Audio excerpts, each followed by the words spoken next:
புயல் எச்சரிக்கையை அடுத்து கடலூரில் 80 பேர் கொண்ட தேசிய பேரிடர் மீட்புக் குழுவினர் மீட்பு பணிகளுக்காக கடலூர் வந்துள்ளனர். மேலும் சிதம்பரத்தில் புயலால் பாதிப்புகள் ஏற்படாமல் பொதுமக்களை மீட்பதற்காக மாநில பேரிடர் மீட்புக் குழுவைச் சேர்ந்த 40 வீரர்கள் வந்துள்ளனர். புயல் பாதுகாப்பு மையங்கள் மற்றும் சமூக நல கூடங்கள், ரப்பர் படகுகள் ஆகியவை தயார் நிலையில் உள்ளதாகவும் வருவாய்த்துறையினர் தெரிவிக்கின்றனர்.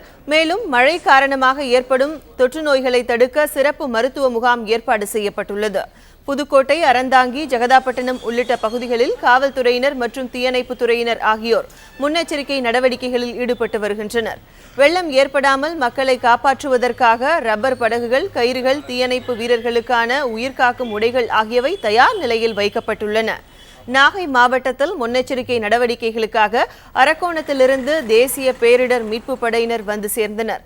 வெள்ள அபாயம் உள்ள 31 கிராமங்களுக்கு மீட்பு படையினர், காவல்துறையினர், தீயணைப்பு துறையினர் ஆகியோர் தயார் நிலையில் உள்ளனர்.